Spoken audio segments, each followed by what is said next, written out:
Well, good morning. Welcome to Debbie's Back Porch. So glad to have you with us. At the grocery store the other day, I bought some almond flour crackers, thinking they would be low carb. Well, I was wrong. And I thought, I think I can do better than that. And so I did.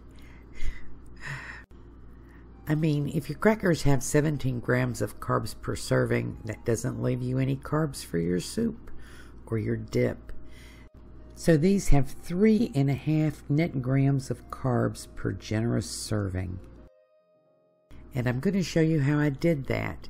In the meantime, I would love it if you would give us a thumbs up and subscribe and click the little bell at the top right so you get notified when I post more recipes. Let's get cooking. Now here are my ingredients, and this will all be in the info section. This is blanched almond flour. It's the very fine. It's not almond meal. You probably could use almond meal. I don't know. I always use the almond flour. I'm going to use 1 cup of that. And then I have 1 extra large egg. If you don't have an extra large, you may add just a touch of water. Now I've got a 1/4 teaspoonful of baking soda, 1/4 teaspoonful of salt, kosher salt, you'll see it back there. 1/4 teaspoonful of garlic powder and some freshly ground black pepper. This is about a tablespoonful of olive oil with about a 1/2 teaspoonful of garlic powder. I've got kosher salt back here. If you want to just keep them plain, you can just top them with kosher salt. I'm also going to use some sesame seeds, about a tablespoonful that I failed to show you.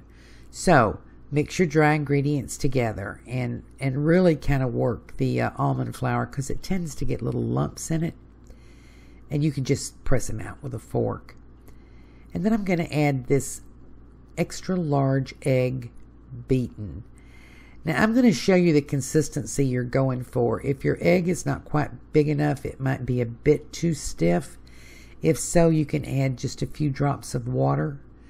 All we really want to do, the only purpose of the egg, is to hold everything together. So I'll pull it together as much as I can with a fork. And then, just like biscuits, I'll put my hands in it and mix it up really well. And just a word about toppings. You know, this is a basic cracker recipe, and you can make lots of changes in it.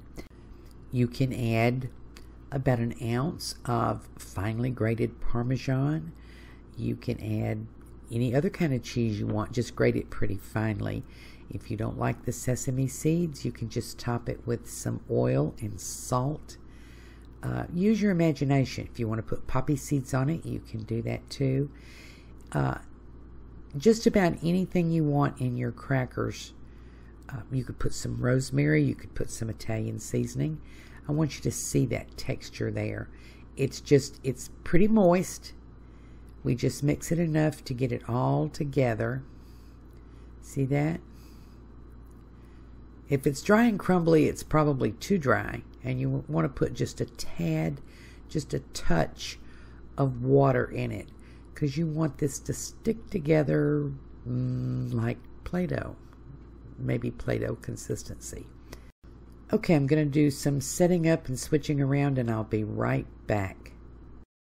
I have my oven heating to 350. This is a Silpat baking liner, and this is some parchment paper, and you can use 2 pieces of parchment paper if you like.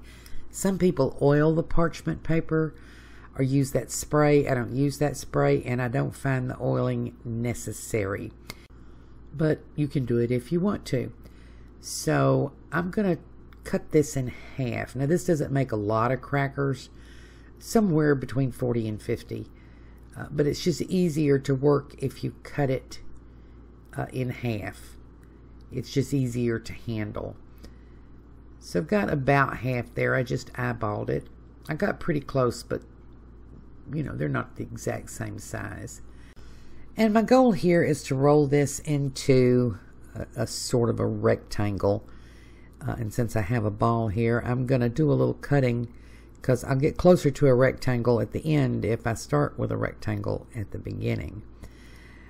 But you don't have to go through any of this. You can just roll these out and cut them and just eat whatever shape you get. I just want to try to get a shape. They won't be consistent. They won't all be the same. But I kind of want to go for little squares. You can go with anything. You can go with triangles, whatever suits you. So you just put your parchment paper on top and roll it out a little bit. Now I'm going to roll this a couple of times because, you know, I'm just a little bit OCD and I do want to try to get squares. But if you're just going to cut them like this, which you can, you want to roll them out to between 1/8 and 1/4 inch thick. The thinner you cut them, the crisper the crackers will be. But you don't want to get them so thin that they burn. So about 1/8 to 1/4. And this is a little thinner than that. And I'm going to cut them back into a rectangle. And I'll say again, you don't have to do any of this cutting.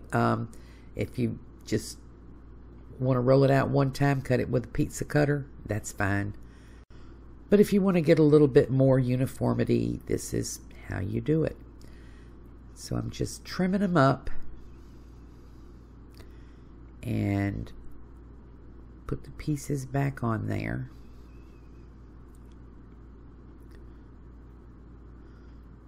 This little bench scraper is a handy dandy tool and it's got measurements on it. So that helps me when I'm doing something like this. And I'll just mash that down, put the paper back on, and I'll roll it mostly in the middle.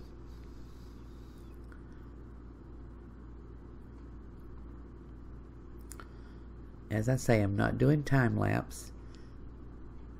I mean, I'm doing time lapse. I cut out my little bit of cleaning and wiping, but other than that, I'm not doing time lapse. So you can see how quickly you can make these crackers. Somebody calls and they're gluten intolerant and you want to make something great for them, you can make these crackers. And serve them with peanut butter or whatever. Okay, we're getting close. I'm going to neaten this up with my bench scraper just a little bit. See the thickness there? So I'll just tap this back a little bit, which is going to give me a ridge, and then I'll sort of pat down the ridge.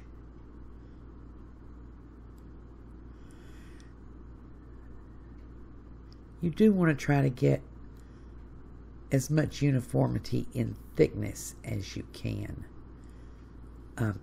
Only because of the quality of the finished product. The thicker they are, the softer they are. And if you want really crunchy crackers, you're going for thin. Here, I'll just sort of tap those edges a little bit.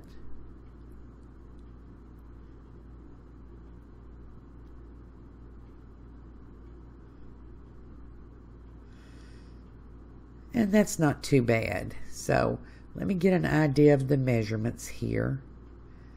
This turned out to be 6.5 inches by, I don't remember, 4, I think. 4 or 5. I'm not going to roll anymore to get it exactly 6. I'm going to eyeball just a little bit. And I think it actually turned out to be 7. 6. So let's, and it's about 4 across, so I'll just give myself some cutting guides here.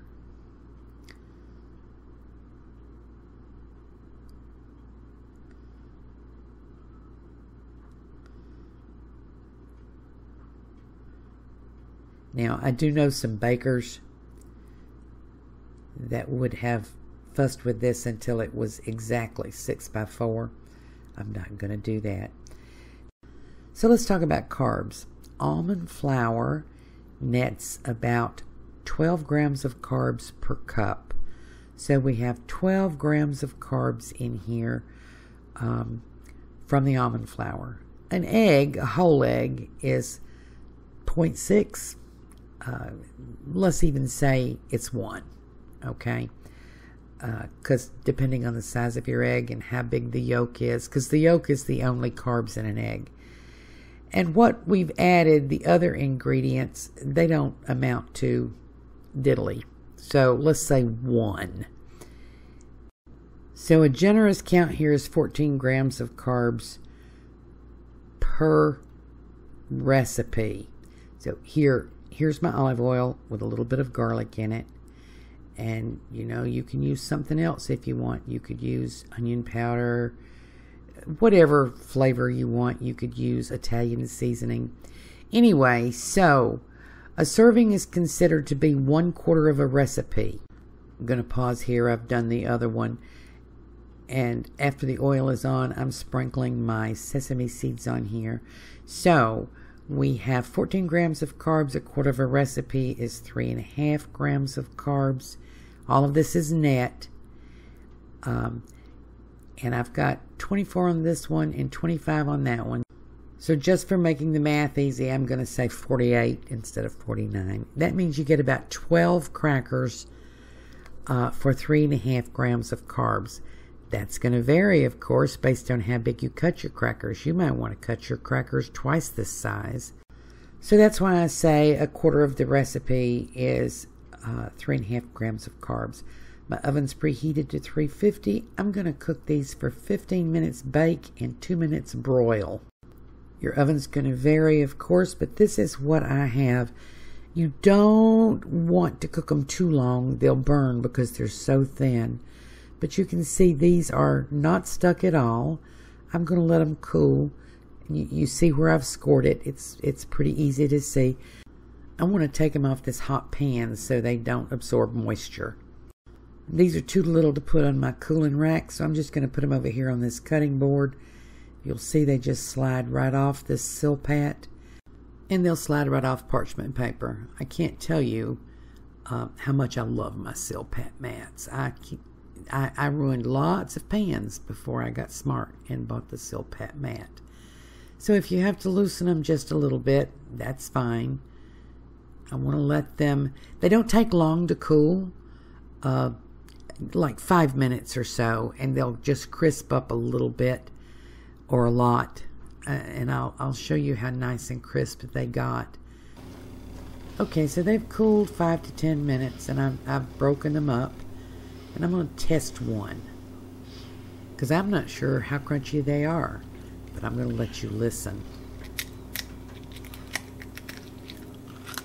to my terrible table manners. You hear that crunch? Be right back. So these are all plated up for guests, for soup, and I'm going to try another one.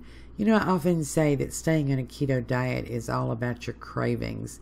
You don't really get hungry, but sometimes you just crave something. And crunch is something that a lot of people crave. Crunch and salt. These are wonderful. Thank you for joining us on Debbie's Back Porch. I hope you try this recipe, and I hope you like it. And I hope to see you again tomorrow.